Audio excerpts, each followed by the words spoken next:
గజం కేవలం 4500 రూపాయలతో 165 గజాల భూమి కేవలం 8 లక్షలు మాత్రమే.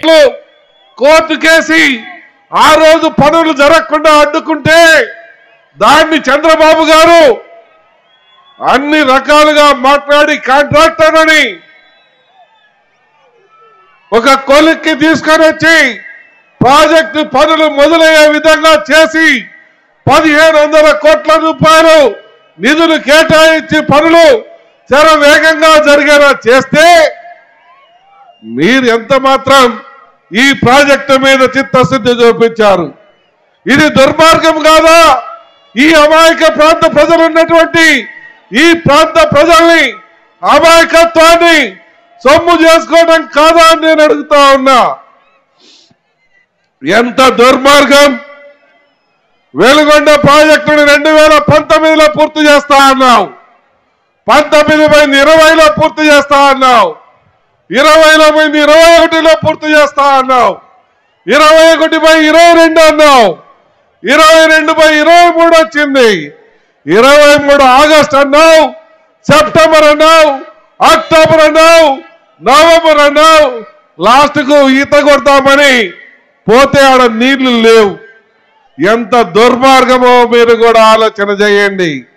ప్రాజెక్టుల మీద చిత్తశుద్ధి ఉన్నది, రైతుల మీద ప్రేమ ఉన్నది ఒక్క నారా చంద్రబాబు నాయుడు గారికి.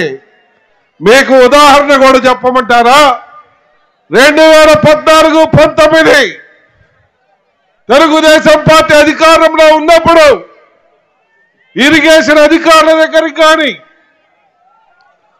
ఆర్డబ్ల్యూఎస్ అధికారుల దగ్గరికి కానీ, అగ్రికల్చర్ అధికారుల దగ్గరికి కానీ మీరు పోయి మాకు వ్యవసాయ పనిముట్లు కావాలన్నా, స్ప్రింక్లర్లు కావాలన్నా, ట్రిల్లర్లు కావాలన్నా, ట్రాక్టర్లు కావాలన్నా, గొర్రెలు కావాలన్నా, అలాగే పట్టలు కావాలన్నా ఏ ఒక్క ఎమ్మెల్యే కానీ ఇన్ఛార్జ్ కానీ వాళ్ళ సంతకాలు లేకుండా డైరెక్ట్ గా పోయి తెచ్చుకున్నటువంటి వాళ్ళు కొన్ని లక్షల మంది ఉన్నారు. మరి ఈ ప్రభుత్వంలో ఎవరు తెచ్చుకున్నారు? ఎమ్మెల్యే లెటర్ కావాలి, లేదంటే మంత్రి లెటర్ కావాలి, లేదంటే ముఖ్యమంత్రి సిఫారసు చేయాలి.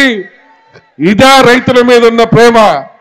ఇదా ఈ రైతులకు మీరు చూపిస్తున్నటువంటి ప్రేమ?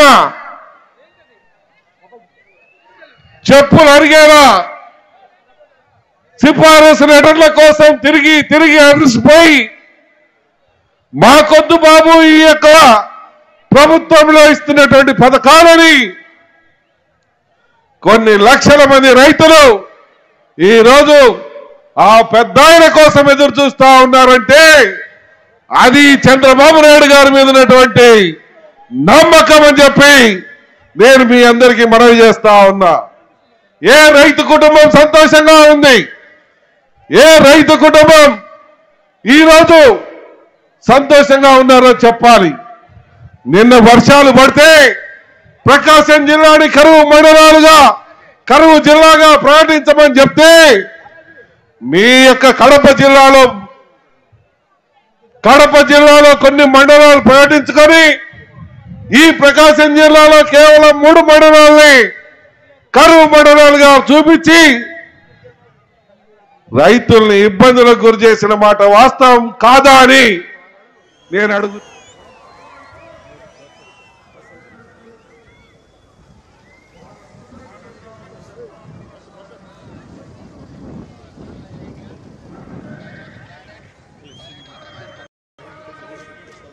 అదిగో అంటూ మభ్య పెడుతూ వాళ్ళని ఇబ్బంది పెడతా ఉన్నమాట వాస్తవం కాదా అని నేను అడుగుతా ఉన్నా. అందుకని మన బ్రతుకులు బాగుండాలని, మన ప్రాంత వాసులు అభివృద్ధి చెందాలని